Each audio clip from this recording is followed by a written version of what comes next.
Bugün mən xilasdan danışacağam. İnsanların xilas olmaq üçün nə eləməli olduqlarından danışacağam.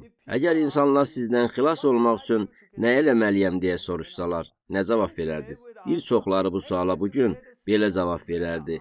Günahlı olduğunu etiraf elə və Məsihi ürəyinə dəvət elə. Lakin bizim müqəddəs kitabda gördüyümüz bu deyil. Peter 50-ci gün bayramında ayağa qalxıb demədi, başınızı əyin və bu duanı məndən sonra təkrar eləyərək İsa'nı qəlbinizə dəvət eləyin. Peter tövbə eləyib Allaha dönməkdən, İsa Məsihin adı ilə vəftiz olunmaqdan və müqəddəs ruhu qəbul eləməkdən danışdı. Çünki bizim ilahi üçlüyün hər bir şəxsinə ehtiyacımız var. Bizə Ata Allah, İsa Məsih və müqəddəs ruh lazımdır. Həvarilərin işləri kitabında bunları oxuyuruq. Allah qarşısında tövbə, Məsihin adı ilə vəftiz və müqəddəs ruh ilə vəftiz. Sizinlə bölüşmək üçün bu dərsi səbirsizliklə gözləyirdim. Sizinlə bölüşmək imkanına görə çox şadam. Düşünürəm ki, bu sizi oyadacaq və bir çox insana azadlıq tapmağa kömək eləyəcək. Dərsə qulaq asın. Dərsin sonunda həyat yoldaşım mahnı oxuyacaq. Xeyir dua ilə qalın.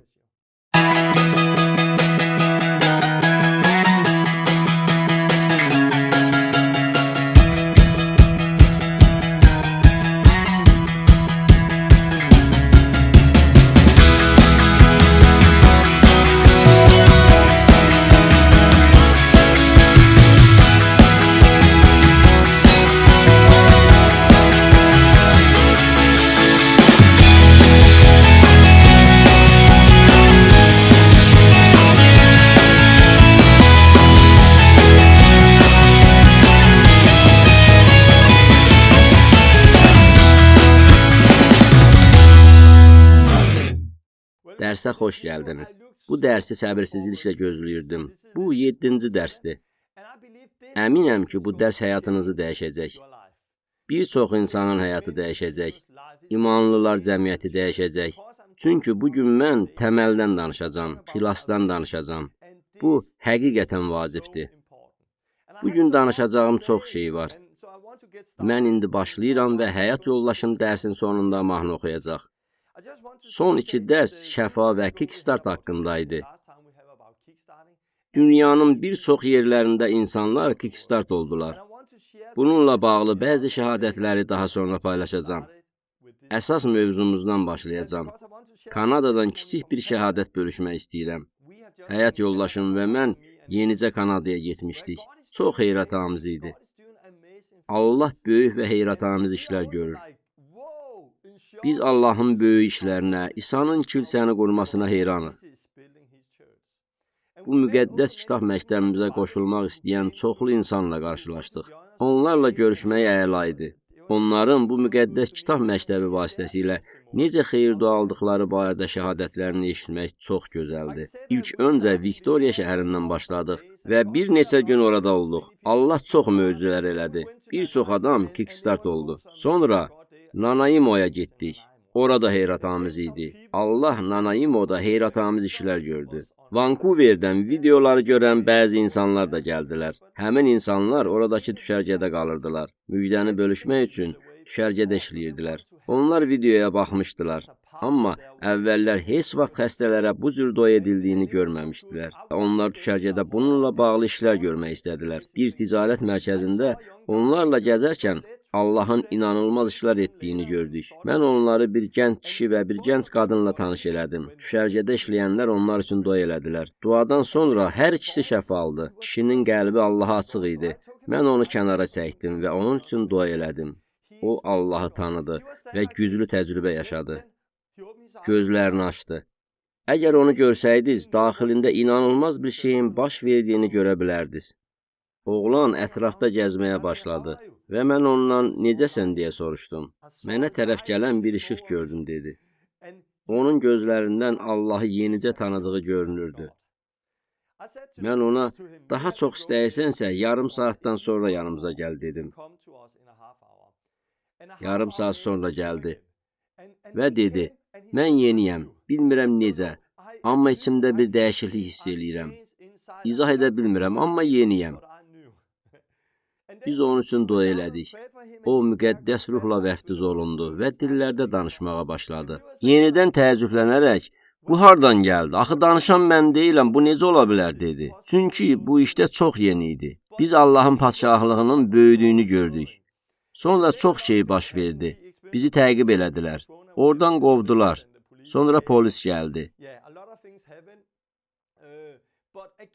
Biz qovulan zaman aramızdakı bəzi insanlar həmin vaxt Allahı tanıdılar. Bunu izah eləmək çətindir.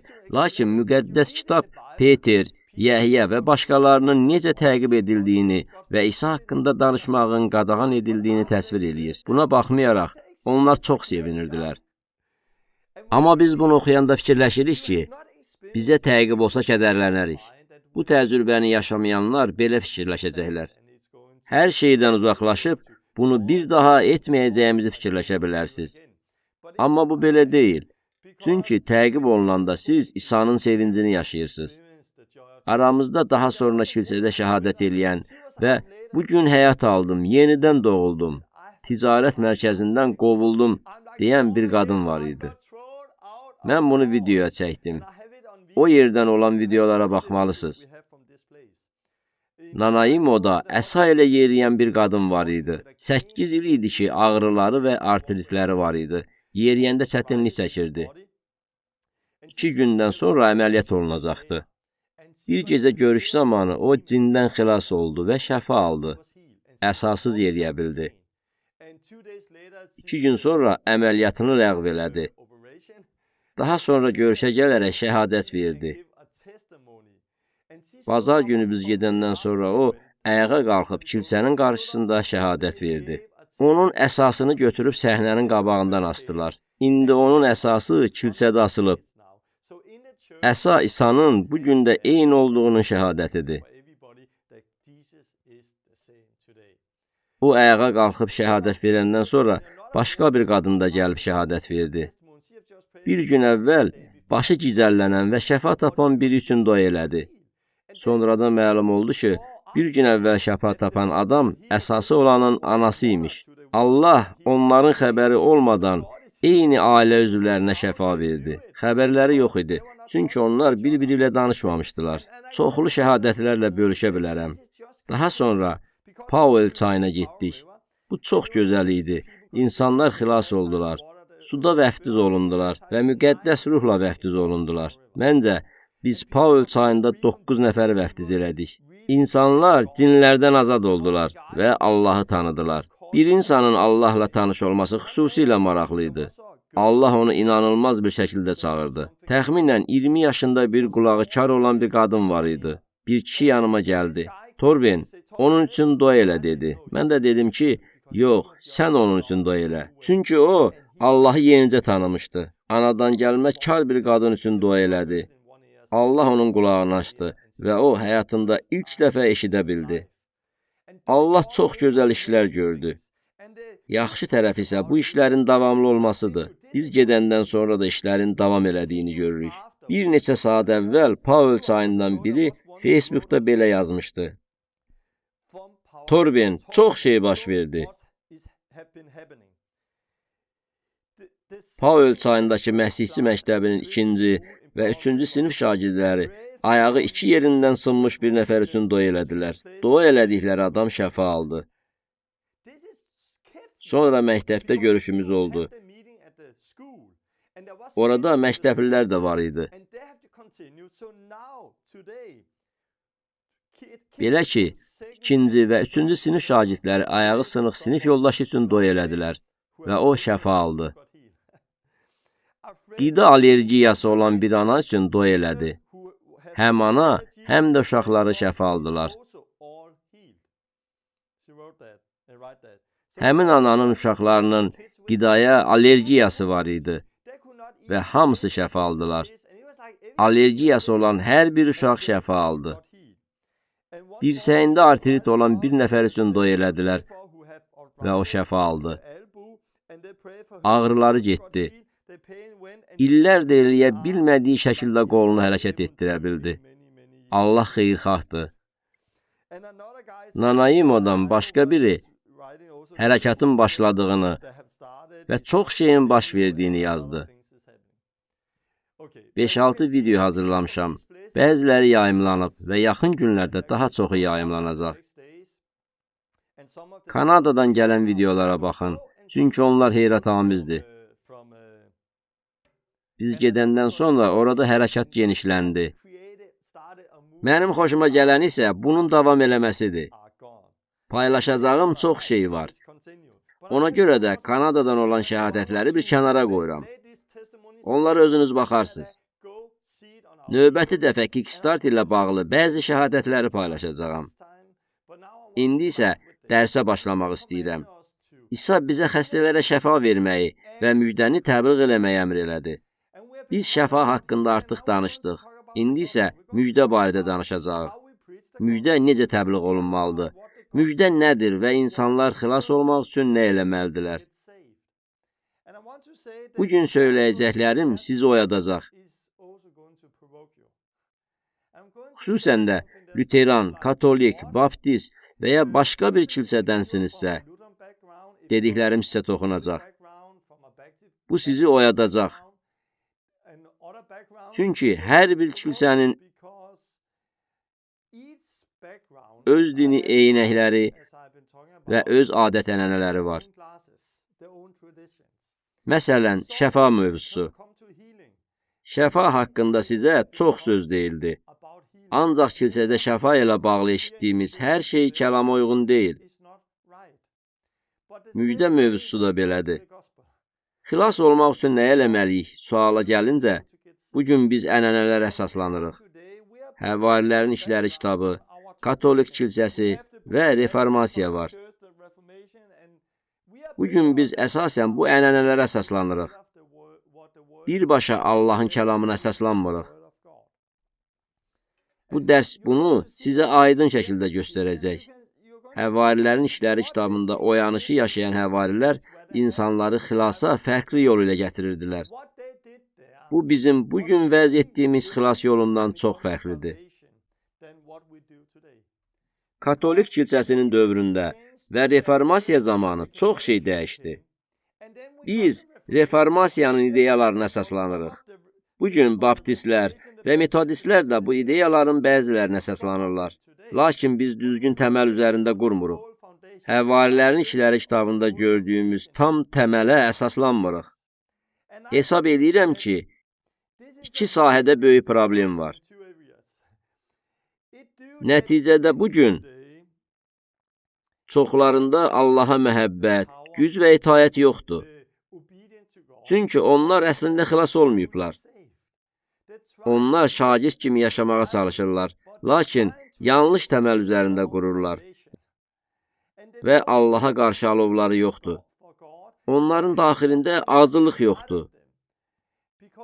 Çünki başlarında çoxlu adət-ənənə var. Başqa problem isə budur ki, onların çoxu aldanıb və bir gün Allahın qarşısında cavab verəcəklər. Onlar şoka düşəcəklər. Çünki hər şeyin yaxşı olduğunu düşünürdülər. Bu böyük problemdir. Mən bugün bu barədə danışacağam və başlamazdan əvvəl dua eləmək istəyirəm. Bu mövzuda öyrətmək çətindir. Çünki bu videoya müxtəlif mənşəli insanlar baxır. Kimin qarşısında dayandığımı dəqiq bilsəydim, daha açıq və cəsarətli danışa bilərdim. Məni kimin dinlədiyini bilsəydim, necə demək lazım olduğunu bilərdim.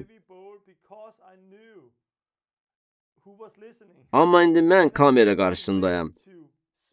Müxtəlif mənşəli insanlar məni dinləyirlər. Bu çətin məsələdir. Buna görə də hesab edirəm ki, şagirdlik təkbətək olmalıdır. Şagirdlik kiçik qruplarda keçirilməlidir. Bir-birimizə dəstək olmalıyıq. Bu daha təsirlidir. Çünki siz bir nəfərin vəziyyətini öyrənə bilərsiniz.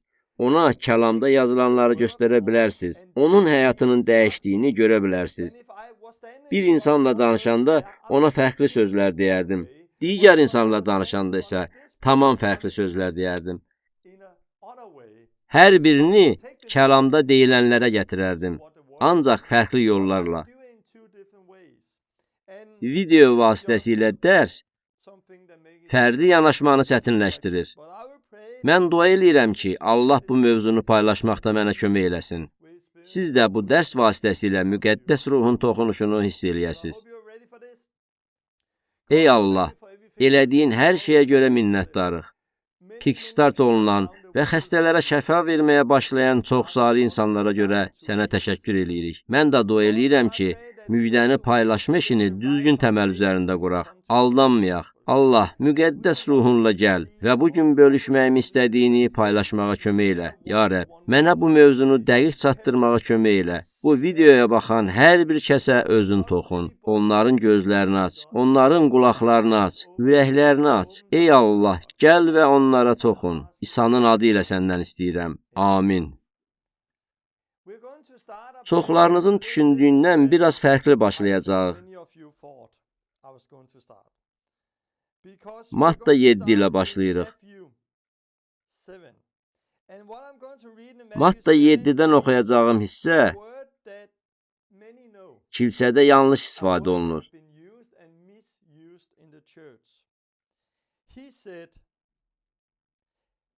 21-ci ayədə deyilir: Mənə ya Rəbb deyən hər kəs səmavi padşahlığa girməyəcək.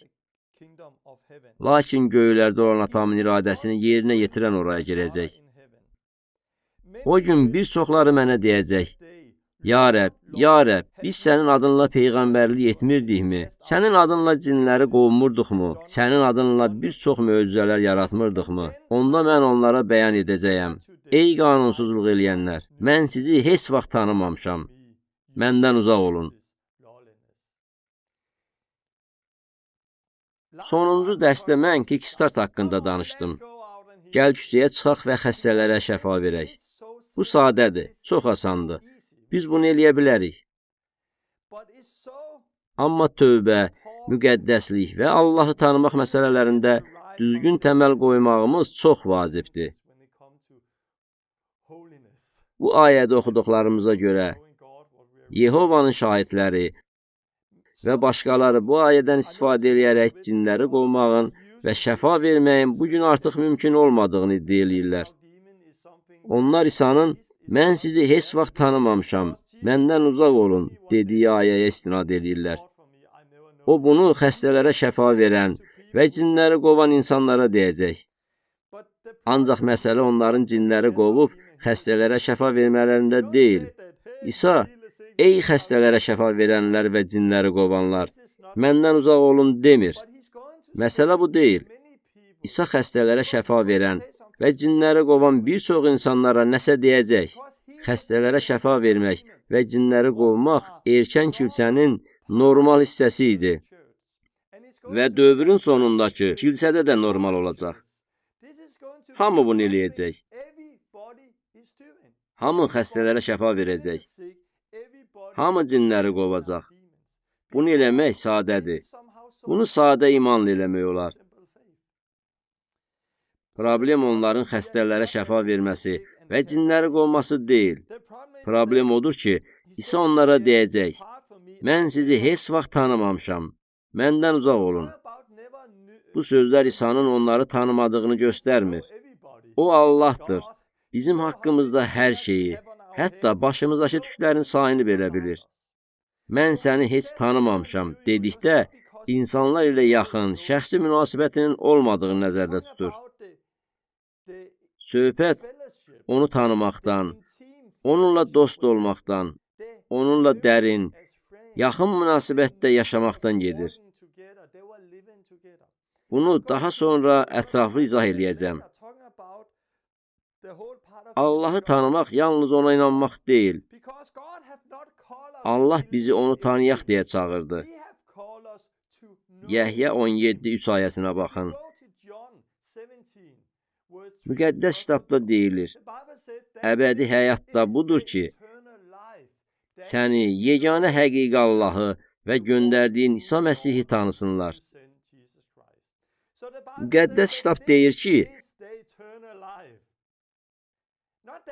əbədi həyat Allahın var olduğuna inanmaq deyil. Onu yeganə həqiqi Allah və göndərilmiş İsa Məsih kimi tanımaqdır. Beləliklə, biz təkcə Allaha inanmağa deyil, həm də Allahı tanımağa çağırılmışıq. Bu barədə daha sonra ətraflı danışacağam. Əgər kilsəyə gedib insanlardan kimin Allaha inandığını soruşsam, bir çoxu əllərini qaldıracaq. Soruşsam ki, nə qədər insan Allahı tanıyır? Onlar cavabında tərəddüdlə, düşünürəm ki, mən Allahı tanıyıram, deyərlər. Amma siz Allahı tanıdığınızı düşünməməlisiniz. Onu tanıdığınızı bilməlisiniz. Bunu 2 dəqiqədə eləmək qeyri-mümkündür. Allahla münasibəti inkişaf elətdirmək və Allahı tanımaq üçün bir ömür lazımdır. Mən səni heç vaxt tanımamışam. Sən mənim üçün nə isə elədin, amma mən səni tanımamışam. Vacibdir ki, bir gün biz bu sözləri eşitməyək. Məsələ, həmçinin İsa'nın burada dediyi başqa sözlərdədir. Ey qanunsuzluq eləyənlər, məndən uzaq olun. 1-ci Yəhya 3:4 oxuyun. Günah eləyən hər kəs qanunu da pozar. Çünki günah qanunu pozmaqdır. Siz bilirsiniz ki, Məsih günahları aradan qaldırmaq üçün zühur elədi. Onda günah yoxdur. Onda qalanlar günah eləməyə davam eləməz. Günahını davam elətdirən hər kəs nə onu görüb, nə də onu tanıyır. Deməli, bizim dediyimiz odur ki, onlar əslində Allahı tanımırlar. Bir Yəhyanın dediyi də budur. İstər kahin ol, istərsə də vaiz ol. Əgər günahda yaşamağa davam edirsənsə, Allahı tanımırsan. Günahda yaşamağa davam edirsənsə, Allahı tanımırsan. Allahı tanımasan da, günah içində yaşamağa davam etsən də, onun möcüzələrini eləyə bilərsən. Bunu başa düşmək çox çətindir. İsa 12 həvarinin yanına çağırdı və onlara xəstələrə şəfa vermək və cinləri qovmaq səlahiyyəti verdi. 12 nəfərdən biri Yəhuda idi. Yəhuda yalancı və oğru idi. Səhv istiqamətdə idi. Cəhənnəmə getdi. O, həqiqi şagird deyildi. Lakin Allah ondan istifadə edirdi. Yəni, Allah tərəfindən istifadə edilməyimiz hər şeyin yaxşı olduğunu göstərmir. Möcüzələr bir əlamətdir. Allahı tanımağın bir hissəsidir. Lakin bu, Allahı tanımağımızı göstərmir. Biz insanların həyatına baxmalıyıq. Adamlar müqəddəs həyat yaşamalıdırlar. Burada problem onların cinləri qovması və xəstələrə şəfa verməsi deyil. Problem ondadır ki, onlar günah eləyir və Allahı həqiqətən tanımırlar. Allahı tanısaz, günah içində yaşamazsınız. Bu, həqiqətən çox qorxulu sözdür. Kəlam deyir ki, bir gün çoxları ya Rəb, ya Rəb deyəcəklər. Burada kimsə saqqız çeynəyərək sadəcə durub, ya Rəb, ya Rəb demir. Bu sözün 2 dəfə deyilməsi mənasız deyil. Bugün bir mətndə nəyisə vurğulamaq istəyəndə altından xətt çəkirik və ya fərqli hərflə yazırıq. Bunu eləməklə insanlara bunun əhəmiyyətini göstəririk. Müqəddəs kitabda sözü vurğulamaq üçün həmin söz 2 və ya 3 dəfə təkrarlanır. Beləliklə, onlar pasiv şəkildə Rəb, Rəb deməyəcəklər. Rəb! Bu, bir dəfə, lakin var gücü ilə. Çoxları aldandıqlarına görə peşman olaraq Rəb deyəcəklər. Bu dərddir. Bir çox insanlar aldanırlar. Bu dərddir. Çox insanlar aldanırlar. Biz hal-hazırda, axır zamanda və qanunsuzluğun hökm sürdüyü bir dövrdə yaşayırıq. Hazırda kilsələrdə gördüyümüz budur.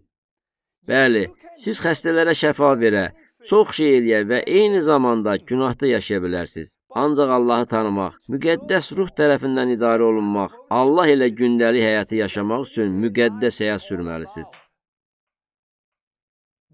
Müqəddəs həyat sürməlisiniz. Əgər həqiqətən yenidən doğulmusunuzsa, müqəddəs ruhun dediklərinə qulaq asın. Müqəddəs ruh müqəddəs olmaqdan danışır.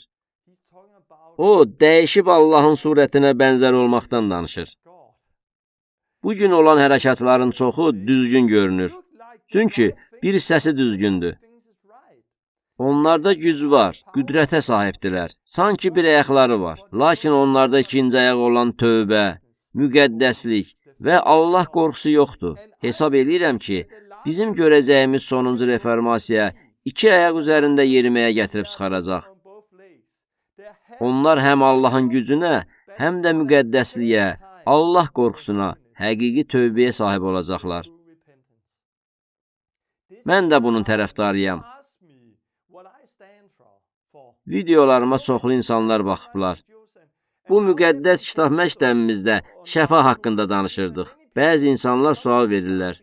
Hə, Torben, bəs o bir hissə barədə nə fikirləşirsən? Mən sizə açıq deyəcəyəm.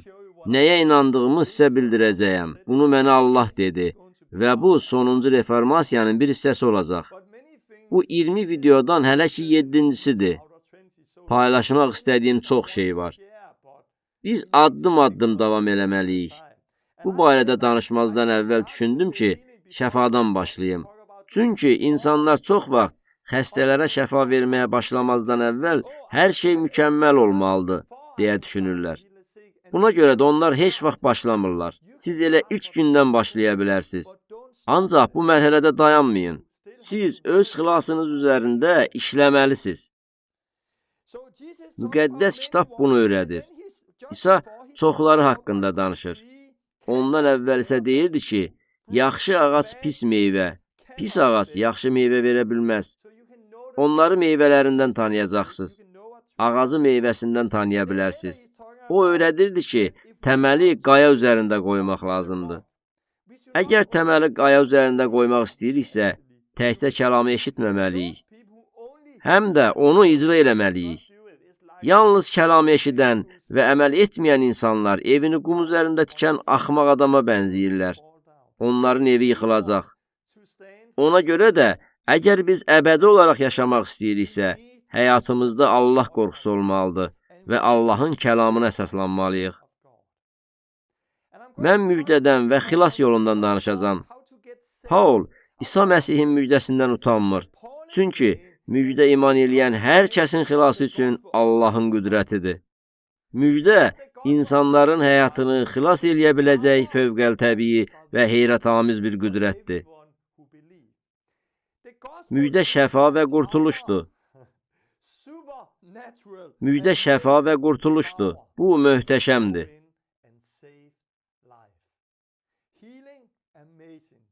Bir neçə gün əvvəl xilas olan biri üçün dua elədim. O qəflətən güclü qorxu və tənhalıq hiss eləmişdi. Buna görə də həyatına son vermək istəyirdi. Ətrafında insanlar var idi.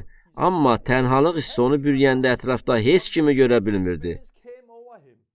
Bu dünyada tənha qaldığını hiss elədi. Beləliklə, öz canını almaq istədi. O bunu mən onunla görüşməyimdən bir gün əvvəl yaşamışdı. Amma dua elədim və birdən cin özünü göstərib onun içindən çıxdı. O Allahın huzurunu hiss elədi və gülümsədi. Azad oldu. Bu tənhalığın onu tərk elədiyini fiziki olaraq hiss elədi və azad oldu.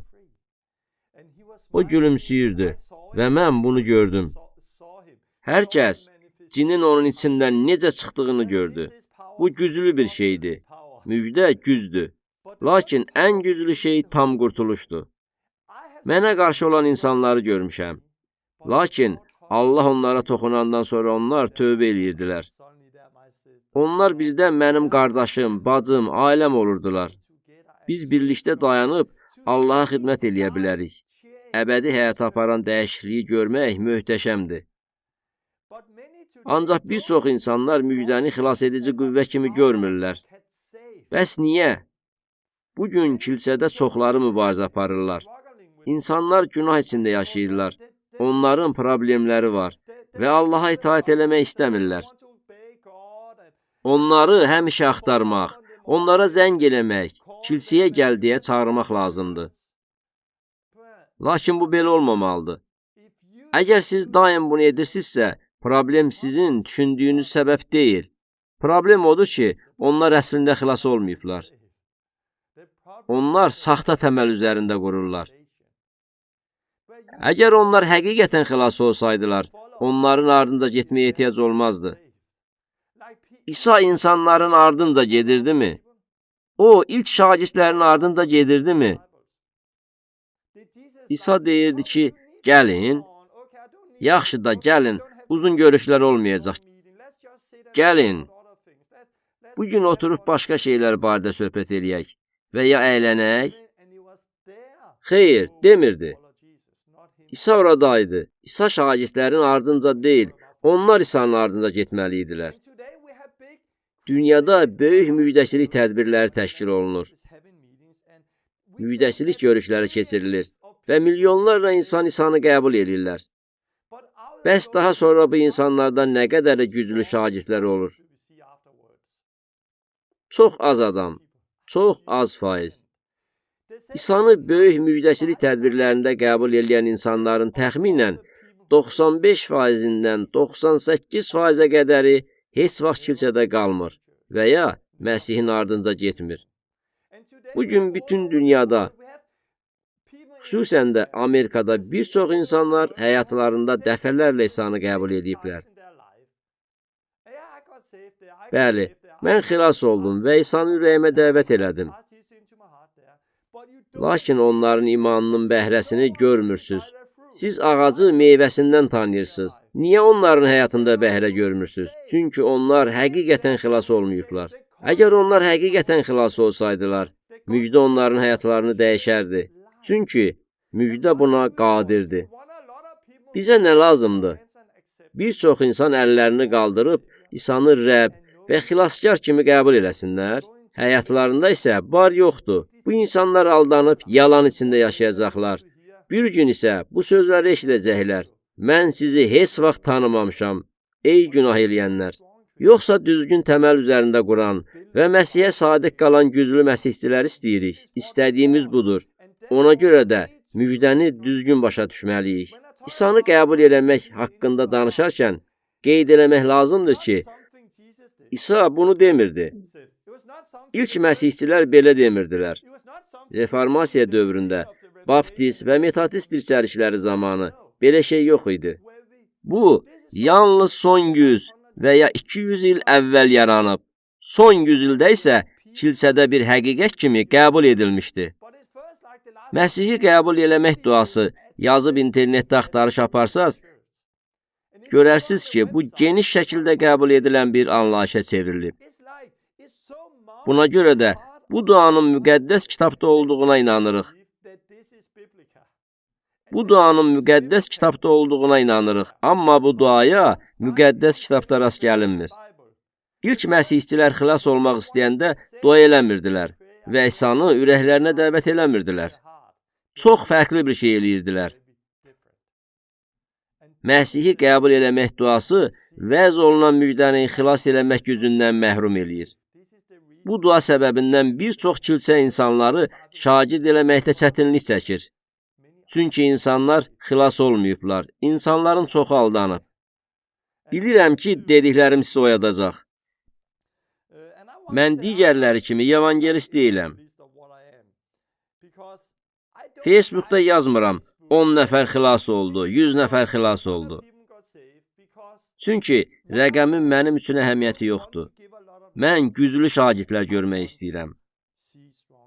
Mən daha az insanın xilas olmasını, lakin bu insanların Məsihdə və Məsih üçün yaşamağa davam etmələrini daha üstün tuturam. Danimarkadakı kilsəyə baxanda deyə bilərəm ki, bir çox insanları Məsihə mən gətirmişəm. Bunu övünmək üçün demirəm. Mənim Məsihə gətirdiyim insanlar Danimarkada olan bir çox kilsələrdədir. Bu insanlar çox vaxt başqalarından güclüdülər. Çünki onların bünövrəsi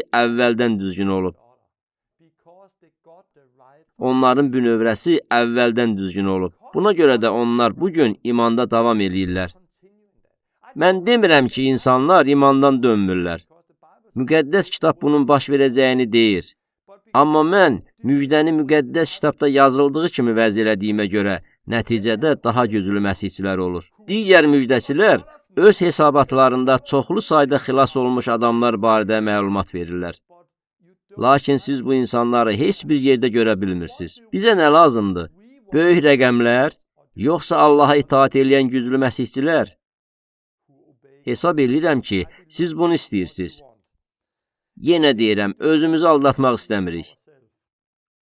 Xilasdan danışmaq asan deyil. Müqəddəs kitabda deyilir ki, bir günahkar tövbə eləyəndə səmalarda sevinc olur.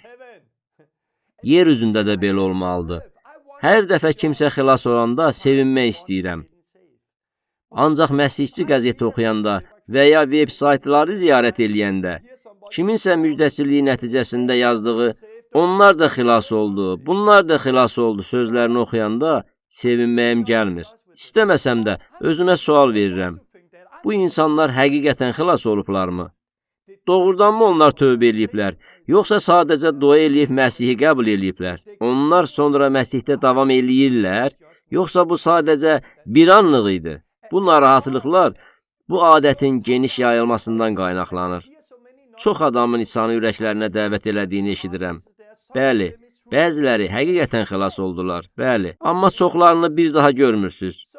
Buna görə bu haqda eşidəndə daha tam olaraq sevinə bilmirəm. Mən bunu istəmirəm. Mən bir adam xilas oldu sözünü eşidəndə şükür, nə gözəl deyərək həqiqətən sevinmək istəyirəm. Mən sevinmək istəyirəm ki, Rəbdə yeni qardaşım və ya bacım var. Bu belə olmalıdır. Ona görə də xilas oldular sözlərini yanlış istifadə eləməməliyik. Biz bunu müqəddəs kitabda gördüyümüz kimi eləməliyik. Sizdən bir şey soruşmaq istəyirəm. Nədən xilas oldunuz? Siz nədən xilas oldunuz? Nədən xilas oldunuz? Bu sualı kilsədəki adamlardan soruşsam, çoxu cəhənnəmdən xilas oldum. Hə, cəhənnəmə getmirəm. Xilas oldum. İsa'nı ürəyinə dəvət elə. Əgər bu duanı oxusan, cəhənnəmə getməzsən. Cəhənnəmə getmək istəyirsən? Yox. Onda bu duanı söylə. İnsanlar duanı eləyəndən sonra təbrik gəlir. Daha cəhənnəmə düşməyəcəksən. Lakin xilas cəhənnəmdən xilas deyil. Müqəddəs kitabda ilk məsihçilər tövbə eləyib cəhənnəmdən xilas ol deyə vəz eləmirdilər. Biz cəhənnəmdən xilas olmuruq. Günahdan xilas oluruq. Bəli, günah insanı axırda cəhənnəmə aparır. Amma biz cəhənnəmdən xilas olmuruq. Biz günahdan xilas oluruq. Vəftizçi Yəhya İsa'nı görəndə dedi: "Dünyanın günahını aradan götürən Allah quzusu budur." İsa'nın adı nə üçün İsa'dır? Çünki o, bizi günahlarımızdan xilas eləyir. Məryəmə deyilmişdi ki, körpəsinin adını İsa qoysun. Məryəm bir oğul doğacaq. Onun adını İsa qoy. Çünki o, öz xalqını günahlarından xilas eləyəcək. İsa Allahın quzusudur. Bizi günahlarımızdan xilas eləmək üçün gəldi. Xilas olan adam nədən xilas olur? Cəhənnəmdən xilas olmur. Günahdan xilas olur. Əsas məsələ günahdır. Günah dünyaya gəldi və bizimlə Allah arasındakı münasibəti məhv elədi. İsa bizim günahımızı götürmək üçün çarmıqda ölməyə gəldi ki, Allahla yaxın ola bilək. Cəhənnəmə getməyək. İsa bizi Allahdan ayıran günahı aradan qaldırdı. Çünki Allah müqəddəsdir. Deməli, problem günahdır. Biz günahdan xilas oluruq.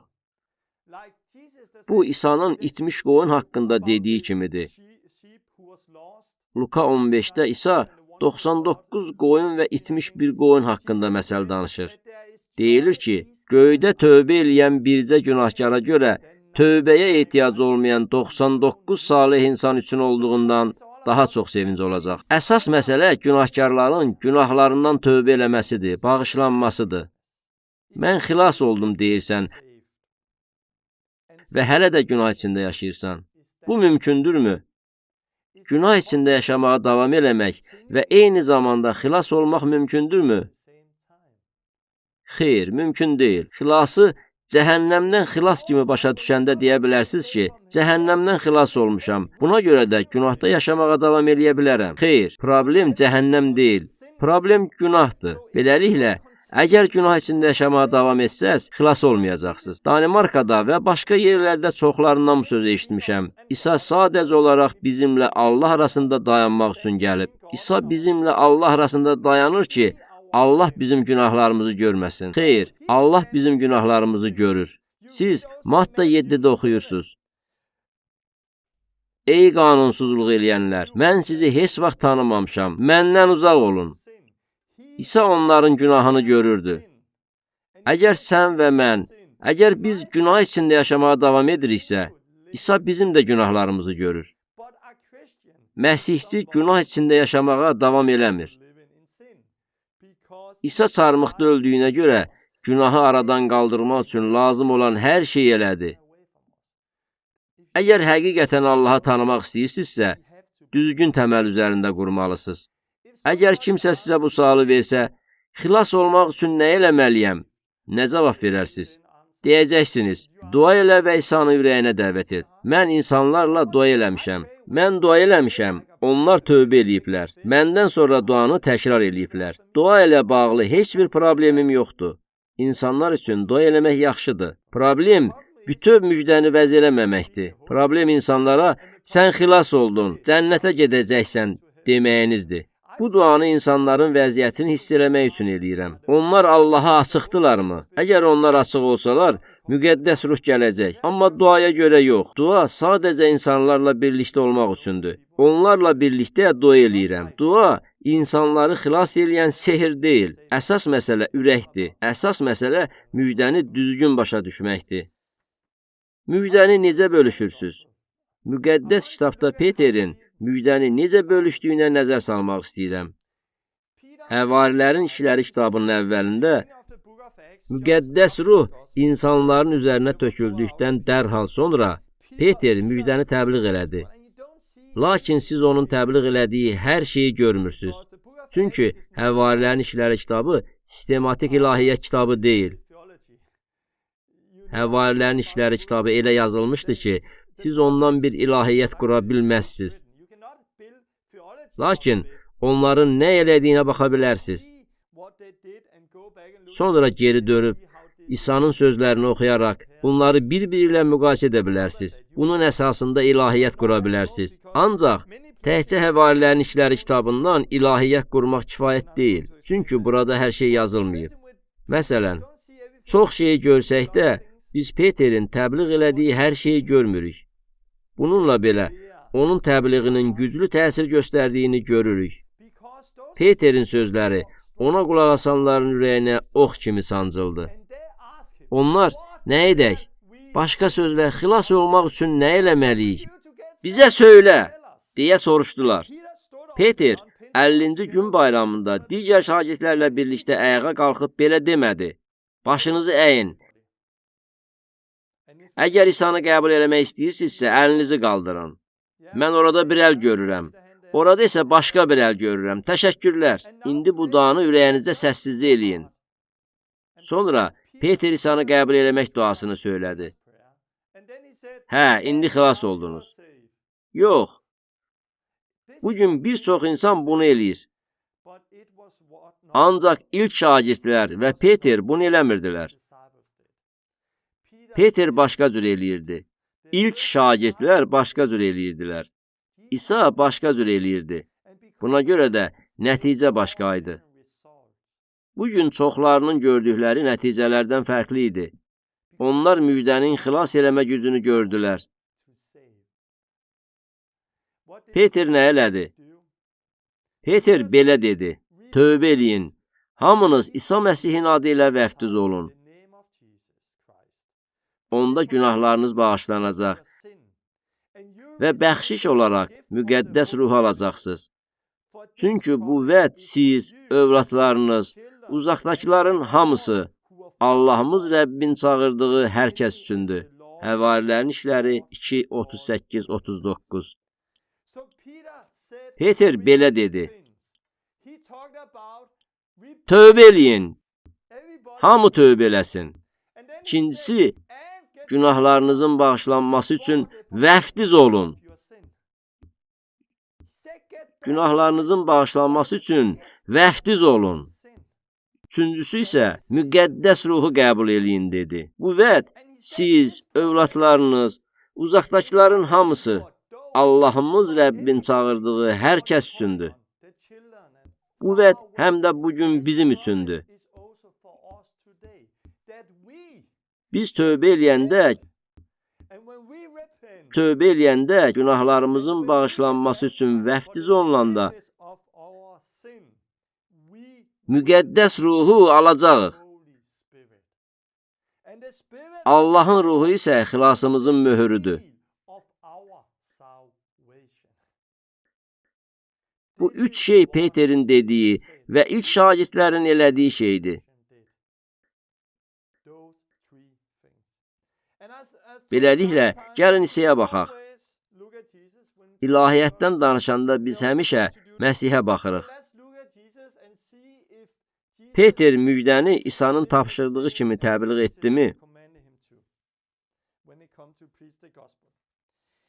Mark və Mattanın müjdələrinin başlanğıcında siz İsa'nın ağzından çıxan ilk sözü oxuyursunuz.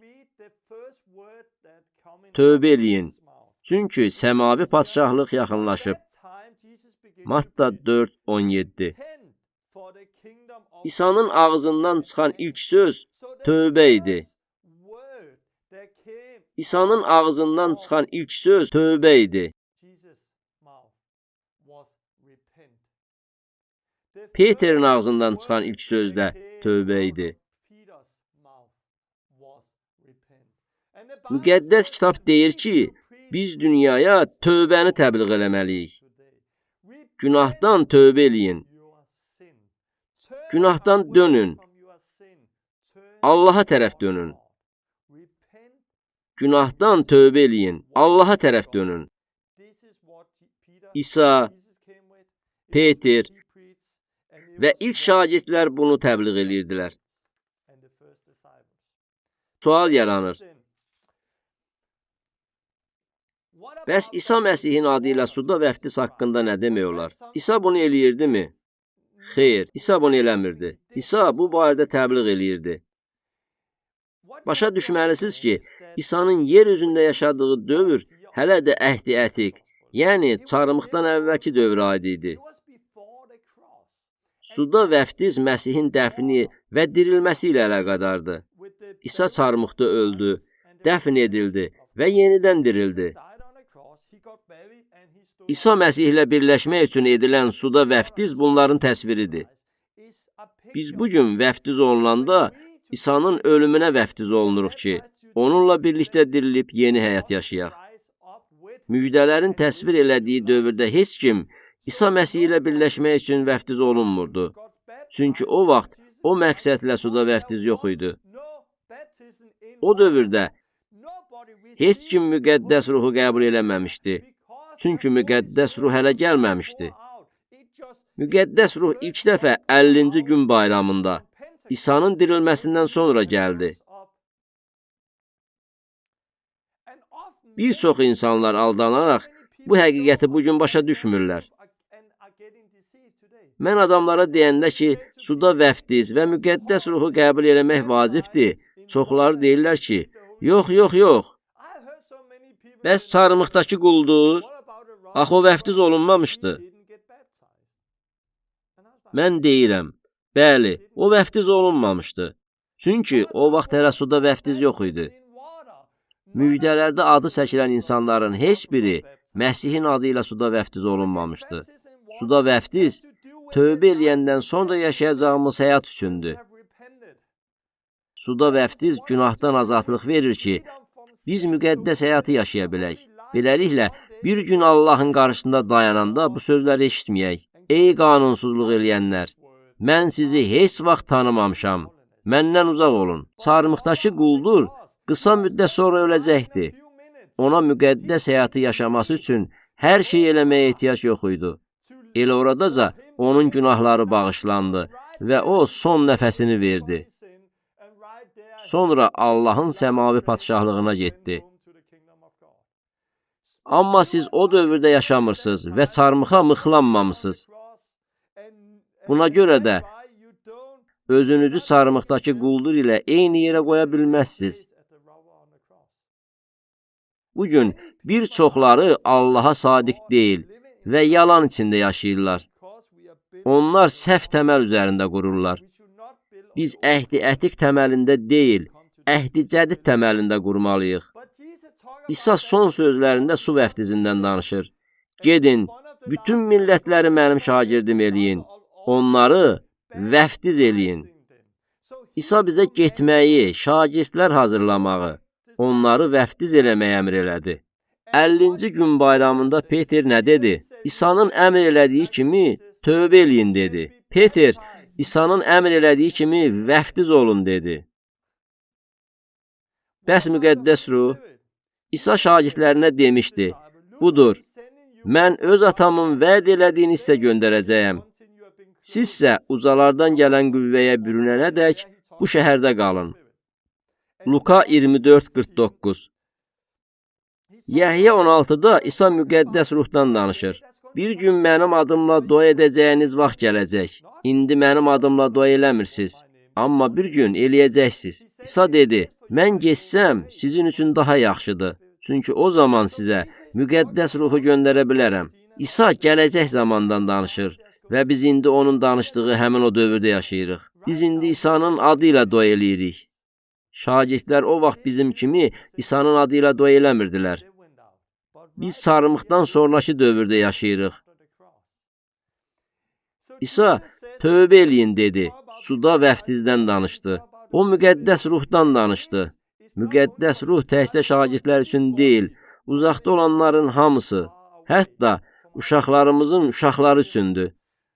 Beləliklə, çarmıqdan sonra kimsə Peterdən və İsa'dan xilas olmaq üçün nə eləməliyəm deyə soruşsaydı, çarmıqdan sonra kimsə Peterdən və İsa'dan xilas olmaq üçün nə eləməliyəm deyə soruşsaydı, onlar Məsihi qəbul eləmək duası söylə deməzdilər. Onlar deyərdilər, tövbə elə. Günahlarından tövbə elə. Onlar deyərdilər, İsa Məsih ilə birləşmək üçün suda vəftiz ol.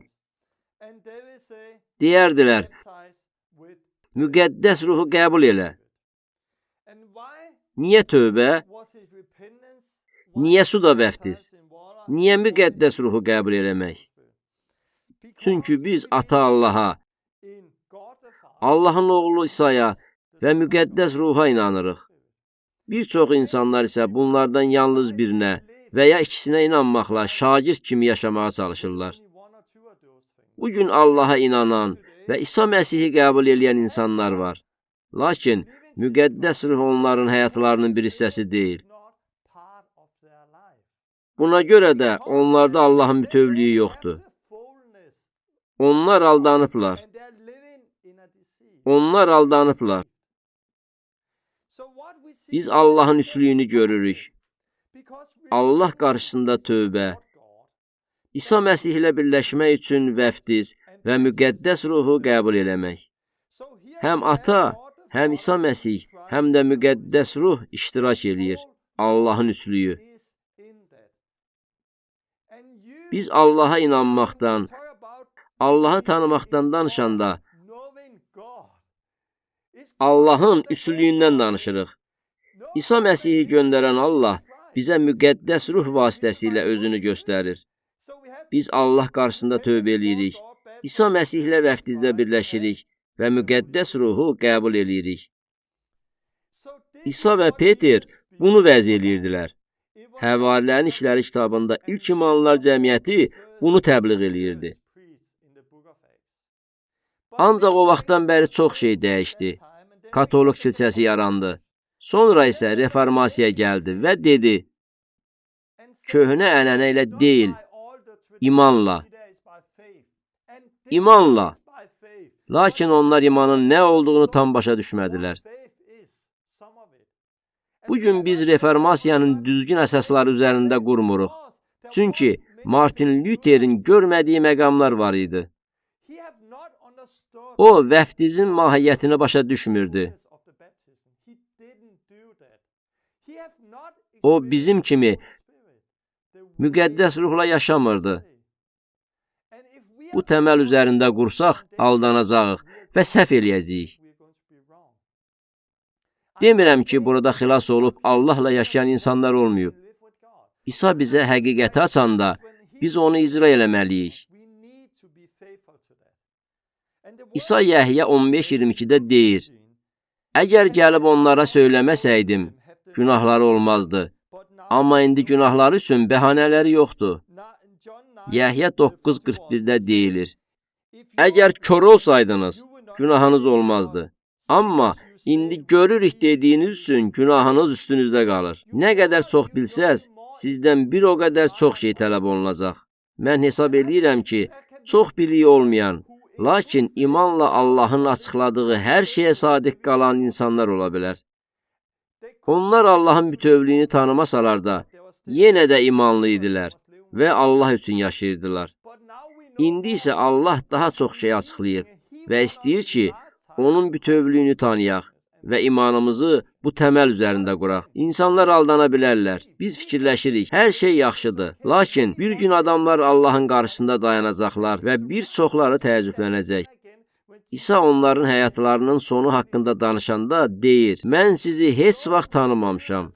Buna görə də təməlinizi başqalarının elədikləri, inandıqları və ya düşündükləri üzərində qurmayın. Təməlinizi Allahın kəlamı üzərində qurun. Luther'in vəftiz haqqında bilmədiyi çox şey var idi. Lakin metodistlər vasitəsilə tövbə, müqəddəslik və müqəddəs ruh haqqında bilik gəldi. Bugün biz imanımızı bu təməl üzərində qururuq. Siz bugün nəyin doğru olduğunu bilirsiniz. Qərarı özünüz verməlisiniz. İllər əvvəl insanların düşündüyü kimi yanlış təməl üzərində qurmaq istəyirsinizmi? Onların təməli üzərində qurmaq və aldanmaq istəyirsinizmi? Bəzi sahələrdə siz onlardan daha çox şey bilirsiniz. Allah sizdən daha çoxunu tələb eləyəcək. Allahın sizə verdiyi biliyi bir çuxur qazıb bastıra bilməzsiniz. Allah bir gün sənə deyəcək: Mən sənə bunları vermişdim. Bəs sən mənim əmanət elədiyimdən neynədin? Tarixdə insanların nə eləməsindən asılı olmayaraq, Allahın bütövlüyünü təbliğ etməyimiz çox vacibdir. Tarixdən çox şey öyrənə bilərik. Lakin biz bu təməl üzərində qururuq. Luther'in reformasiyası vasitəsilə Allah bütün həqiqəti açıqlamaq istədi. Lakin Luther dayandı və bunu eləmədi. Daha sonra Allah yeni bir açıqlama göndərdi və biz müqəddəs kitaba uyğun olan vəftizi aldıq. Amma onlar da dayandı. Tövbənin nə olduğunu anlamadılar. Daha sonra müqəddəs ruha aid həqiqət bizə açıqlandı. Bugün biz axır zamanda yaşayırıq və Allah bizə hər şeyi göstərəcək. Bəs iman? Söhbət təhcə imandan getmir.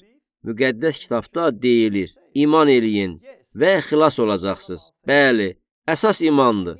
Amma biz imanın nə olduğunu başa düşməliyik. Yəhya 8-də İsa ona inanmış adamlara dedi: Əgər siz mənim sözümə sadiq qalsanız, həqiqətən mənim şagirdlərimsiz. Onda siz həqiqəti biləcəksiniz və həqiqət sizi azad eləyəcək.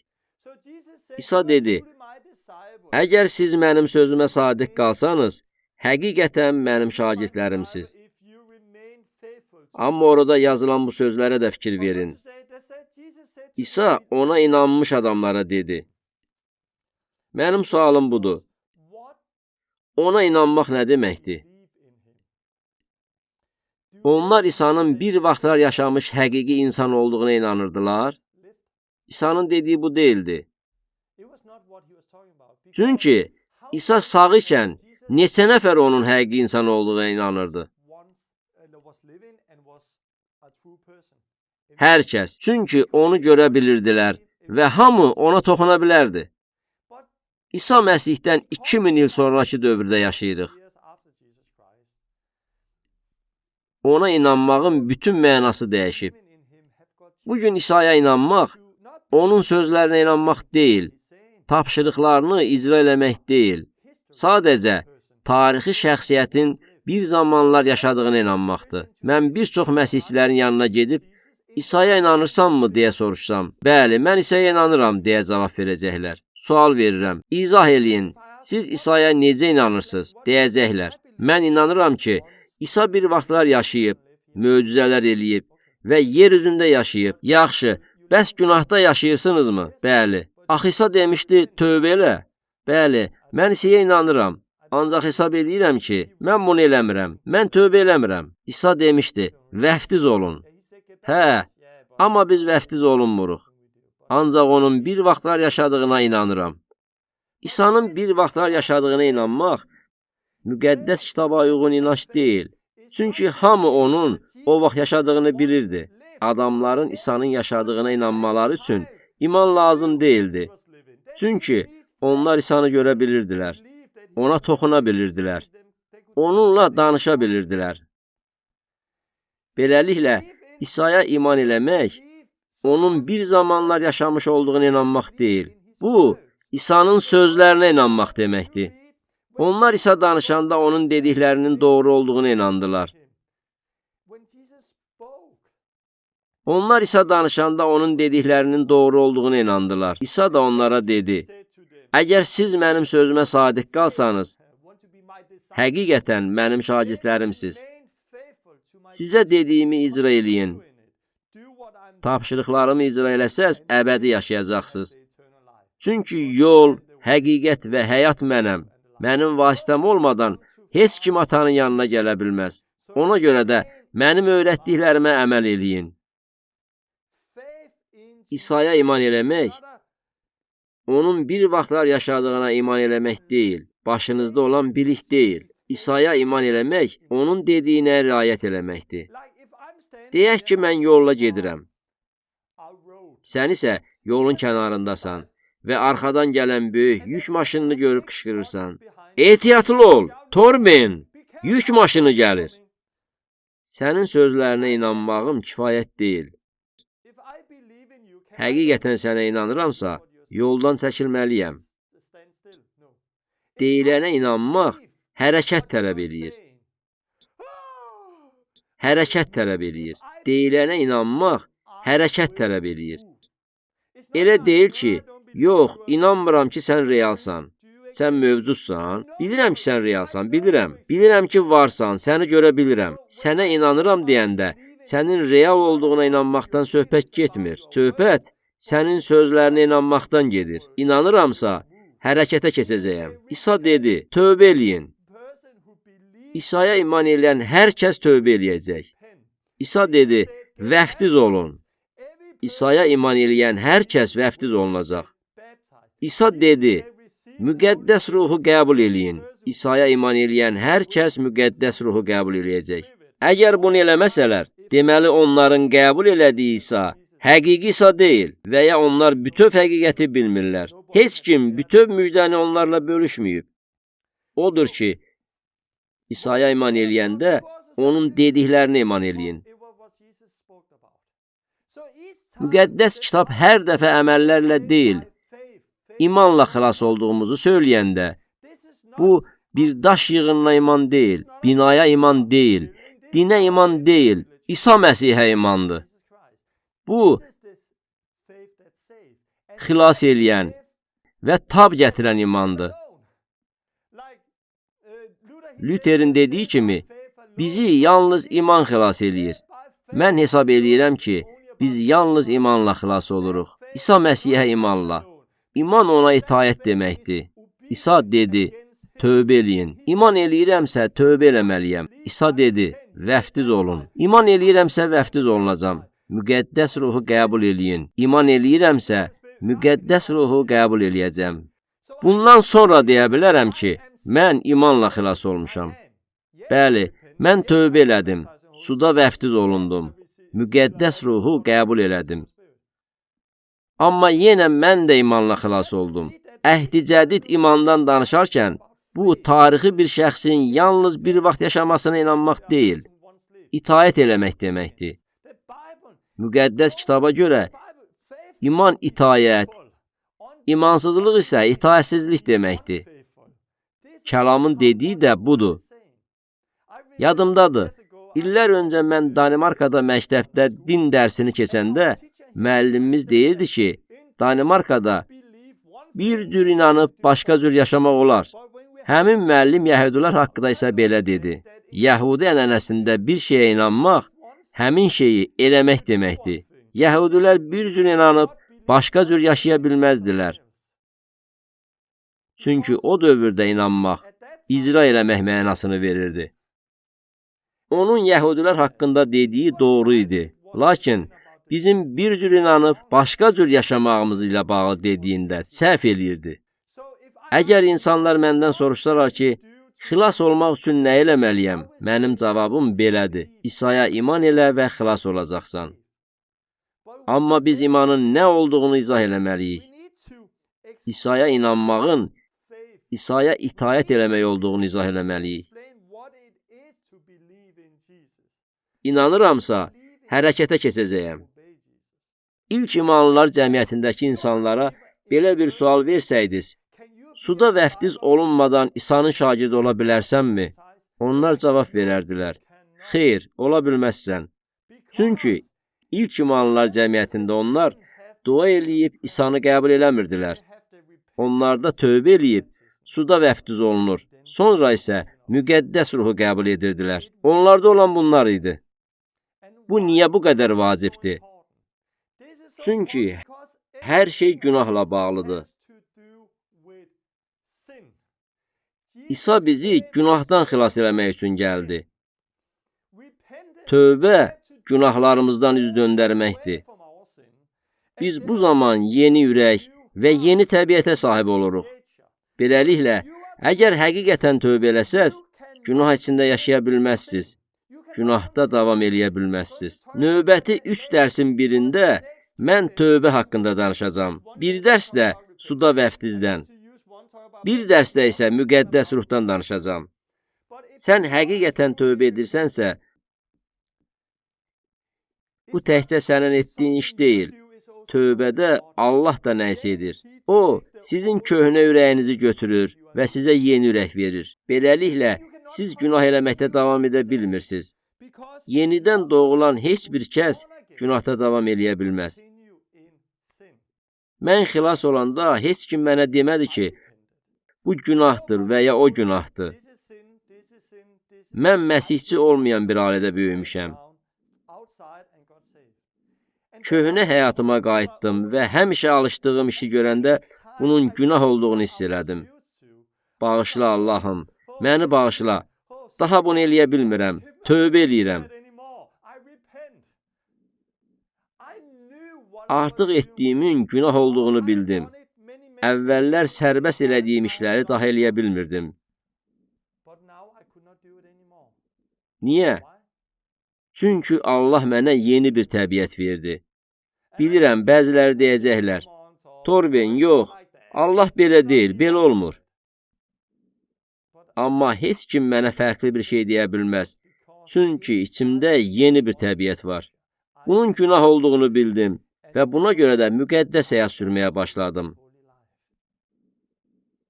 Bu bir işarədir. Siz ağacı meyvəsindən tanıyırsınız. Əgər günahla şərikliyin varsa, Allahı tanımırsan.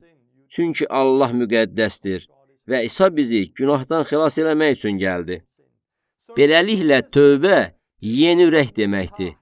Allahla yeni münasibət. Suda vəftiz günah məsələsini həll eləyir.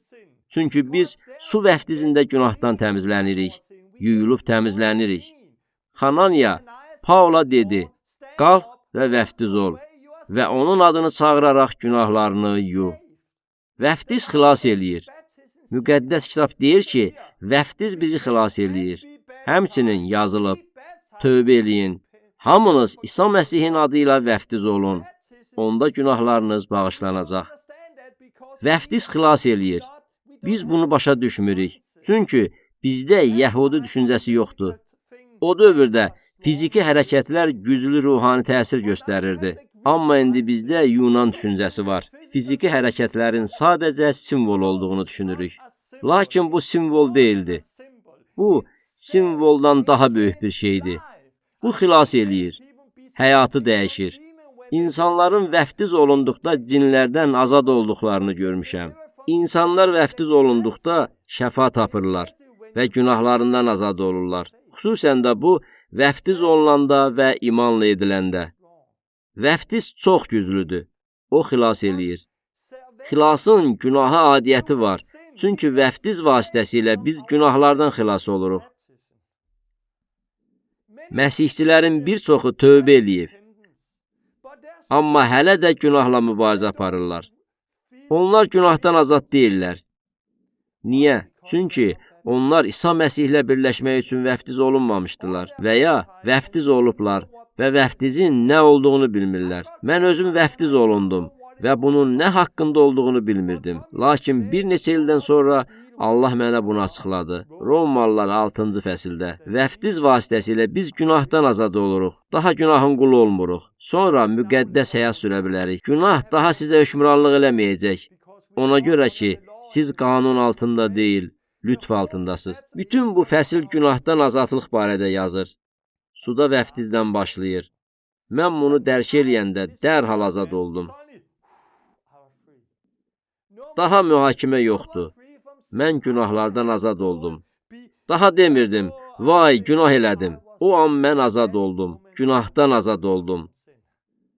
Və bugün hələ də azadam. Azad olduğuma görə, bu azadlığı hiss elədiyimə görə Allah qarşısında cəsarətim var. Xəcalət içində deyiləm. Çünki günahdan azadam. Bir çox insanlar bunu yaşamırlar. Çünki suda vəftiz olunmayıblar və ya vəftizin nə olduğunu bilmirlər. İlk məsihçilər vəftizin nə olduğunu bilirdilər. Onlar günah əsarətindən azad olurdular. Allah qarşısında azad yaşayırdılar. Bu, Həvarilərin İşləri kitabında oxuduğumuz güclü həyat yaşamaq üçün çox vacibdir. Bizə müqəddəs ruhu qəbul eləmək də lazımdır. Bu, yalnız dillərdə danışmaq deyil, daha artıqdır. Dillərdə danışmaq var, bu əlamətdir. Lakin bu, yalnız dillərdə danışmaq deyil, daha artıqdır. Müqəddəs ruh müjdəni təbliğ eləmək üçün güc verir. Başqa şeylər də var. Müqəddəs ruh həyatımızdakı günah məsələsini həll eləyir. O, müqəddəs həyat yaşamağımızı mümkün eləyir. Allah necə müqəddəsdirsə, biz də elə müqəddəs olaq. Müqəddəs ruh günahı ifşa eləyir. Kəlamda İsa'nı bizə göstərir. Bunu belə deyə bilərik. İnsanlar günah içində yaşayan günahkarlardır. Onlar Allah qarşısında tövbə eləyir, günahlarının bağışlanmasını diləyirlər. Allah onlara yeni ürək verəndən sonra onlar bağışlanmış həyat yaşayırlar. Sonra su vəftizində İsa Məsihlə birləşməkdir. Günaha əlvida, köhnə günahlı təbiətə əlvida. Mən təmizəm, yeniyəm, köhnə şeylər keçib getdi. Yeni həyatı yaşamaq üçün sizə güc lazımdır. Allah sizi daim təmizləməklə həyatınızda işləmək istəyir. Allah sizi dəyişir ki, siz də onun kimi müqəddəs olaraq yaşayasınız. Müqəddəs ruh bizə yeni həyat yaşamağa kömək eləmək üçün gəlir. Müqəddəs ruh həyatımızı dəyişməklə başlayır. Buna görə də bu çox vacibdir. Siz başa düşə bilərsiniz ki, bu İsa'nı ürəyinizə dəvət eləməkdən daha çox şey ifadə edir. Mən Həvarilərin İşləri kitabına nəzər salmaq və insanların xilas olduğu başqa ayələri də oxumaq istəyirəm. Müqəddəs kitabda insanların xilas olması haqqında oxuduğunuz bir çox ayələr var. 3000, 5000 xilas oldu. Belə ayələr oxuyub öyrənə bilərik. Həvarilərin İşləri kitabının 8-ci fəslində Filip Samariyada idi və siz burada iman haqqında oxuyursunuz. Orada iman sözü var. Və siz oxuyursunuz ki, Filip imanda yeni idi. Maddi işlərlə məşğul olmaq üçün təyin olunanlardan biri idi. Təqiblərə görə o Samariyaya getdi və burada canlanma baş verdi. O, müqəddəs ruhu tam bilmirdi. Filip oraya gəlir. İnsanların xilas olduğunu görəndə dərhal onları İsa Məsihlə birləşmələri üçün vəftiz eləyir. Dərhal. Ancaq insanların müqəddəs ruhu almaları üçün dua eləmədi. Buna görə də digər şagirdlər gəlib əllərini onların üzərinə qoydular və onlar müqəddəs ruhu qəbul elədilər. Mən bir çox insan üçün dua eləmişəm və onlar müqəddəs ruhu alıblar. Həvarilər kimi Mən də Allahın bütövlüyünü tanımayan insanlarla qarşılaşmışam. Onlar tövbə eləyiblər, suda vəftiz olunublar. Lakin bütövlük yoxdur. Həvarilərin işləri 8-ci fəsildə olduğu kimi. Biz insanların yanına gedib əllərimizi onların üzərinə qoymalıyıq ki, onlar müqəddəs ruhu qəbul eləsinlər. Burada maraqlı məsələ var. Müqəddəs ruhun həvarilərin əli ilə verildiyini görən Şimon adlı bir adam var idi. O bunu necə gördü? Həvari adamların müqəddəs ruhu qəbul eləmədiklərini hardan bildi? İnsanlar müqəddəs ruhu qəbul eləyəndə bir əlamət olur. Bu əlamət dillərdə danışmaq və peyğəmbərlik eləməkdir. Bu əlamət həmişə var. Onlar ağızlarını açırlar və onların ağızlarından nəsə çıxır. Həvarilərin işləri kitabının əvvəlində deyilir ki, onlar başqa dillərdə danışdılar və adamlar onları başa düşürdü. Bugün çox vaxt belə olmur. Həvarilərin işləri kitabının başlanğıcı xüsusi idi. Həmin vaxt müxtəlif ölkələrdən çoxlu insan İsrailə gəlmişdi. Allah müqəddəs ruhun vəftizinin müjdənin təbliği üçün verildiyini göstərmək istəyirdi. 2 həftə əvvəl mən bir qadının müqəddəs ruhu alması üçün dua elədim. Müqəddəs ruh onun üzərinə gəldi. Əvvəlcə o, özünə verilmiş dildə, sonra isə başqa dildə danışmağa başladı. Mən başqa dildə olan cümlələri aydın eşidirdim. Bundan sonra o, özünə verilmiş dildə dua elədi və Allaha həmd elədi. Bu çox güclü idi. Əksər hallarda insanlara şəxsi dillər verilir. Şəxsi dillər hər kəs üçündür. Fərqli dildə danışmaq isə bunun başqa növüdür. Bu barədə daha sonra danışacağam. Dindar eynəklərimiz səbəbindən bir çox insanlar fərqli növ dillərin olduğunu dərk eləmirlər. Bəziləri deyirlər, hər kəs dillərdə danışa bilməz. Onlar bunun bütün dillərə aid olduğunu hesab edirlər. Lakin bu belə deyil. Həvarilərin işləri 8-ci fəsildə Filip hərəm ağası ilə görüşür. Burada oxuduqlarımız maraqlıdır. Burada Filipin hərəm ağasına nə təbliğ elədiyini görmürsünüz. Amma hərəm ağasının cavabını oxuyursunuz. Onun cavabı belədir. Burada su var. Mənim vəftiz olmağıma nə isə mane olurmu? Onun cavabından başa düşmək olar ki, Filip ona suda vəftizdən vəz eləyirdi. Sizə bir sual verim. Siz çox toplantılarda olmusunuz. Vaizlərin müjdəni təbliğ elədiklərini və kəlamı paylaşdıqlarını eşitmisiniz. Müjdənin təbliği nəticəsində insanların mən vəftiz olmaq istəyirəm dediyi neçə yığıncaqda olmusunuz.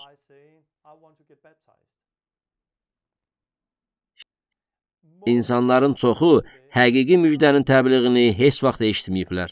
Onlar heç vaxt Filip kimi müjdəni təbliğ eləyən vaizin yığıncağında olmayıblar. Müjdəni eşidəndən sonra insanlar mən vəftiz oluna bilərəmmi demirdilər.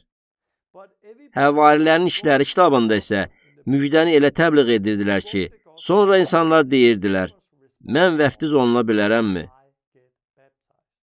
Həvarilər müjdəni təbliğ eləyəndə insanlara İsa'nı ürəklərinə qəbul etməyi və ya vəftiz olunmadan tövbə eləməyi demirdilər. Xeyr, vəftiz yeni həyata aparan qapıdır. Odur ki, özünüzə sual verməlisiniz. Mənim təbliğ elədiyim həqiqi müjdədirmi? Axı insanlar hərəm ağası kimi cavab vermirlər. Mən vəftiz oluna bilərəmmi? Demirlər. Peterin vəz elədiyi müjdənin cavabında 3000 adam həmin gün vəftiz olundu. Beləliklə, biz Həvarilərin işləri kitabından çox şey öyrənə bilərik. 9-cu fəsildə Paulun və ya Şaulun necə xilas edildiyi haqqında oxuyursunuz. Fikir verin ki, o gecə yarısı vəftiz olundu. Burada iman barədə yazılmasa da iman var idi. Çünki o vəftiz olundu və müqəddəs ruhu aldı. Hananiya gəlib dedi, mən əllərimi sənin üstünə qoymalıyam ki, sən müqəddəs ruhu ala biləsən. Həvarilərin işləri 10-da Peterin Kornelinin evində olması barədə oxuyuruq. Burada onların əvvəlcə müqəddəs ruhu qəbul elədiklərini görə bilərsiniz. Peter bunu nədən bildi? Çünki onlar dillərdə danışır və Allaha həmd eləyirdilər. Beləliklə, müqəddəs ruhu qəbul elədiklərinə dair bir əlamət var idi. Əlamət dillərdə danışmaqdır. Bu əlamət həmişə var idi. Sonra Peter dedi, əgər onlar da bizim kimi müqəddəs ruhu qəbul ediblərsə, onların vəftiz olunmasına nə mane ola bilər? Mən uşaqları vəftiz eləmişəm. Lakin körpələrin vəftizinin düzgün olduğuna inanmıram. Çünki bu, müqəddəs kitaba ziddir. Mən 7 yaşlı uşaqlar üçün dua eləmişəm və onlar müqəddəs ruhla vəftiz olunaraq dillərdə danışmağa başlayıblar. Onlar da bizim kimi müqəddəs ruhu qəbul ediblərsə, onlara vəftiz olunmağa nə mane olur? Yəni, işarə verildi ki, su ilə vəftiz edilməzdən əvvəl müqəddəs ruh onlara verildi. Əgər insanların bütün müjdəni başa düşdüklərinə əmin deyiləmsə, mən çox vaxt onlar üçün dua edirəm. Əgər onlar müqəddəs ruhu alırlarsa, bu, Allahın onları qəbul elədiyinə işarədir. Əgər Allah onları qəbul edibsə, mən onları suda vəftiz edirəm. Müqəddəs ruhu qəbul eləməzdən əvvəl suda vəftiz olunmaq mütləq deyil. Bu, xüsusilə lüteran və ya katolik mənşəli dindar insanlarda çox vaxt olur. Onlar üçün əvvəlcə vəftiz olunmaq yaxşıdır. Beləliklə, adət-ənənələrini qıra və müqəddəs ruhu asanlıqla qəbul eləyə bilərlər. 16-cı fəsildə Paul və Sila həbsdədir. Mühafizəçi soruşdu, xilas olmaq üçün nə eləməliyəm? Onlar isə belə dedilər, Rəbb İsa'ya iman elə, sən də ev əhlində xilas olacaqsınız. Çox insanlar bunu oxuyub dayanırlar. Ona görə də biz İsa'ya iman elə sözünün mənasını izah eləməliyik. Onlar bunun mənasını izah elədilər. Nəticədə elə həmin gecə hamı vəftiz olundu. Yenə də görürük ki, onların eşitdikləri müjdəyə cavabı suda vəftiz olunmaqları idi. Mən hesab edirəm ki, onlar müqəddəs ruhla da vəftiz olundular. Müqəddəs kitabda oxuduğumuz budur. Bunu aydın şəkildə gördüyünüz son yer isə Həvarilərin İşləri kitabı 19:2-dir. Burada Paulun Efesə gəldiyi barədə oxuyursunuz. Paul Efesə gedəndə bir neçə şagird tapdı. Bunun mənası nədir? Bu o deməkdir ki, bunlar İsa'ya iman eləyən bəzi məsihçilər idilər. Lakin tarix boyu digər insanlar kimi onlar da Allahın bütövlüyünü tanımırdılar. Onlar tövbə eləyib İsa'ya iman eləyirdilər, lakin müqəddəs ruhu qəbul eləməmişdilər. Müqəddəs ruhu qəbul eləmək çox vacib idi. Buna görə də Paul soruşdu, iman elədiyiniz zaman müqəddəs ruhu aldınızmı? Bu, bir çox məsihçilər üçün qəribə bir sualdır. Çoxları öyrədir ki, əgər inanırsınızsa, sizdə müqəddəs ruh var. Ancaq inanmaq və müqəddəs ruhu qəbul eləmək arasında fərq var. Tövbə eləyəndə müqəddəs ruh iştirak edir, amma yenə də müqəddəs ruhla vəftiz olunmalısınız. İsa Yəhya 20-də yenidən dirildikdə şagirdlərin yanına getdi. Onlara üfürdü, müqəddəs ruhu alın. Və onlar da müqəddəs ruhu qəbul elədilər. Niyə? Çünki İsa ölülər arasından dirildi və onlara müqəddəs ruhu verdi. Biraz sonra isə həmin adamlara dedi, ucalardan gələn qüvvəyə bürünənədək bu şəhərdə qalın. Yalnız müqəddəs ruhun köməyi ilə tövbə eləmək kifayət deyil, həm də müqəddəs ruh ilə vəftiz gərəkdir. Digərləri isə dedilər, müqəddəs ruhun mövcudluğundan belə xəbərimiz yoxdur. Eyni şey bugün də var. Bu və ya digər kilsədə müqəddəs ruhdan xəbər olmayan bir çox insan var. Paul onlardan soruşdu. Elə isə nəyə əsasən vəftiz oldunuz? Onlar yalnız Yəhyanın vəftizini bilirdilər, tövbə vəftizi. Paul Yəhyanın tövbə eləmək üçün su ilə vəftiz elədiyini, lakin ondan sonra gələn İsa Məsihə iman eləməli olduqlarını söylədi. Bunu eşidəndə onlar İsa Məsihin adı ilə vəftiz olundular. Paul əllərini onların üzərinə qoyanda müqəddəs ruh onların üzərinə indi və onlar dillərdə danışıb peyğəmbərlik elədilər. Onlar müqəddəs ruhla vəftiz olundular. Kilsədəki bir çox insan Efesdəki imanlılar kimidir. Onlar yalnız tövbə eləyiblər. Lakin düzgün vəftiz olunmayıblar. Lüteran kilsəsində, katolik kilsəsində və digər kilsələrdə bir çox insan müqəddəs ruhla vəftiz olunmur. Başqa kilsələrdə də müqəddəs ruhla vəftiz olunmayan bir çox insanlar var. Sualım budur. Hansı təməl üzərində quracaqsınız? Çoxları Allahın qarşısında dayananda Allah onlara deyəcək, Ey qanunsuzluq eləyənlər, mən sizi heç vaxt tanımamışam.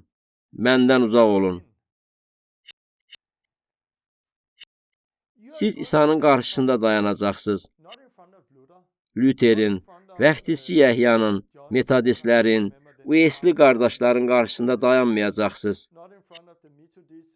Siz Moody, Finney, Spurgeon'in, Evan Robertson və ya başqalarının qarşısında dayanmayacaqsınız.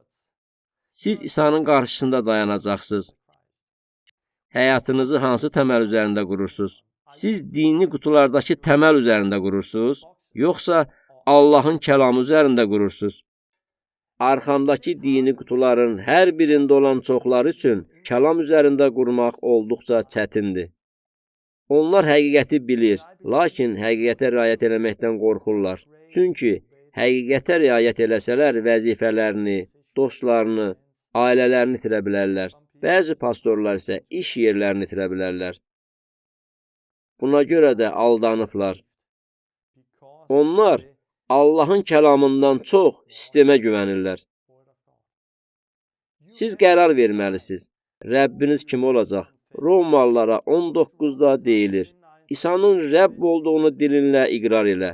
Bu, Məsihi qəbul eləmək duasını söyləmək deyil. Paul bunu Yəhudilərə yazmışdı. Onlar çoxlu müqavimətlə özləşirdilər. İnsanlar onları Yəhudi inancına geri çəkmək istəyirdilər. Qərar vermək onlar üçün vacib idi.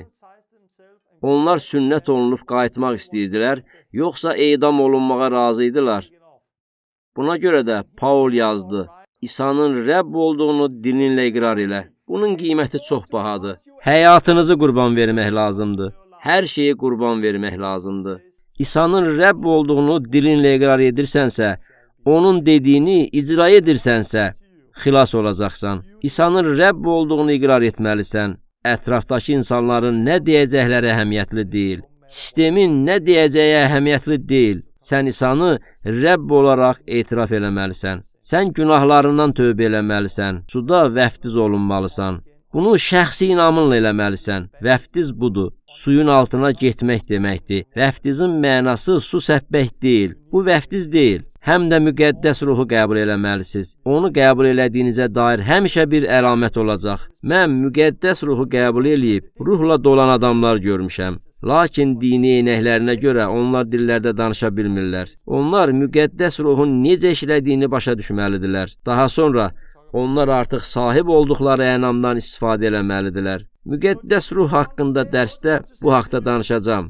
Müjdəni təbliğ eləyən sizlərə demək istədiyim budur. Əgər siz sadiq olmaq istəyirsinizsə, həqiqi müjdəni təbliğ eləməlisiniz. Allah qarşısında günahdan tövbə, İsa Məsihlə birləşmək üçün suda vəftiz və müqəddəs ruhu qəbul eləmək. Biz bunların hamısını eyni gündə edirik. İnsanlar gəlirlər, otururlar. Mən müjdəni danışıram. Onlar tövbə eləyirlər. Suda vəftiz olunurlar və həmin gün müqəddəs ruhu alırlar. İnsanların həqiqətən xilas olması vacibdir.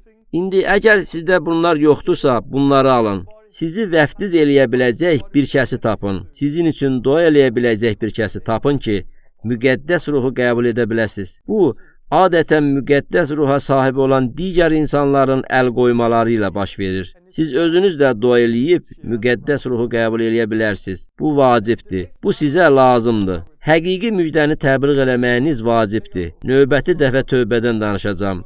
Sonra su vəftizindən danışacağam. Daha sonra bir dərs müqəddəs ruhda vəftiz haqqında olacaq. Bunları nəzərə alaraq müjdəni necə paylaşdığımı da sizə göstərmək üçün vaxt ayıracağam. Bəlkə də növbəti dərsdə sizə göstərərəm. Hələ bilmirəm. Amma növbəti dərslərin mövzuları bunlardır. Hər hansı bir sualınız varsa mənə yazın. Növbəti bir neçə dərslərdə onlara cavab verə bilərəm. İndi mən dua eləyəcəm. Həyat yoldaşım da mahnı oxuyacaq. Onun mahnısına qulaq asın və qoyun müqəddəs ruh sizə toxunsun. Ey Allah, bu dərsə və etdiyin hər şeyə görə sənə təşəkkür eləyirəm. Dua eləyirəm ki, həqiqi müjdə imanlılar cəmiyyətinə qaytarılsın. Biz düzgün təməl üzərində quraq. Tövbə, suda vəftiz və müqəddəs ruhu qəbul eləmək təbliğ olunsun. Ey Allah, bu təlim yayılsın. Aldanmış insanları azad elə. Həqiqi müjdəni təbliğ eləmək üçün adamları azad elə. Ətrafdakılara baxmasınlar. Ey Allah, bu təlimdən və həyat yoldaşım Leninin mahnısından istifadə elə. Bu mahnı və bu mahnının sözləri ilə insanlara toxun. İsa'nın adı ilə. Amin. Xeyir dualı olun.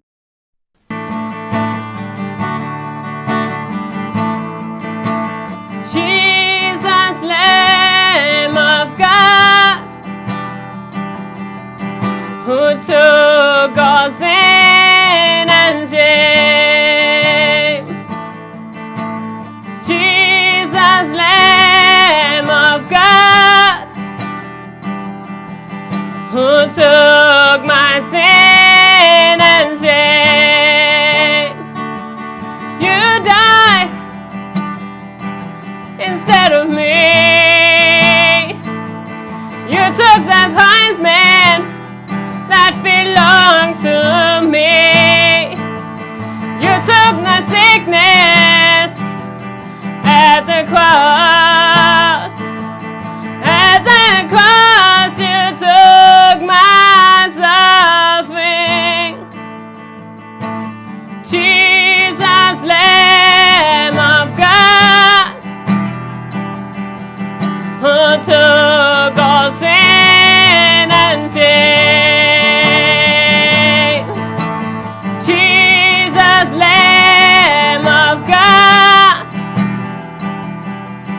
who took my sin and shame. You died instead of me. You took that punishment that belonged to me. You took my sickness at the cross. At the cross you took my suffering. I worship you.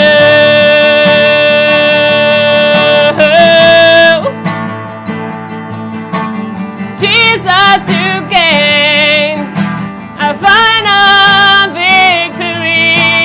Jesus, I worship you. The power of darkness you defeated forever.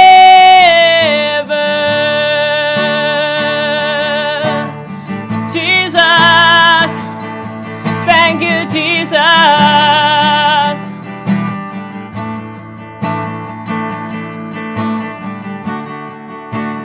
God is calling you today.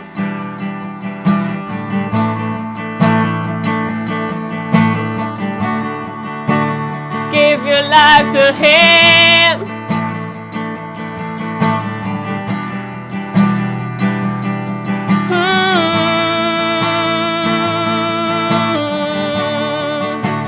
And let Him cleanse you now and set you free.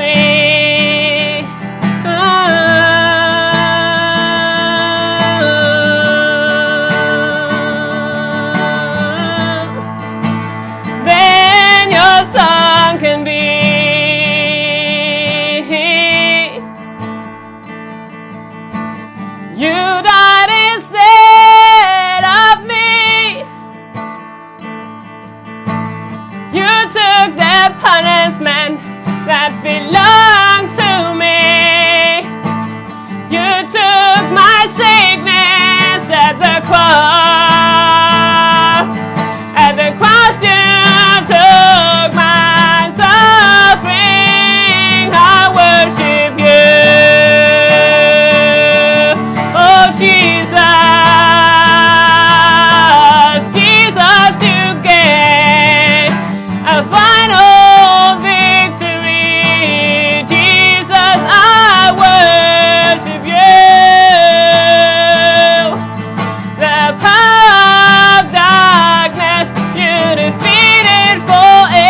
thank you, Jesus.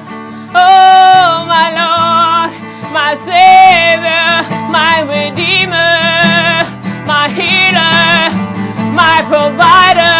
I thank you, Jesus. Oh, I thank you, Jesus. Oh, I worship you. Thank you, Jesus, for your blood. Thank you, Jesus.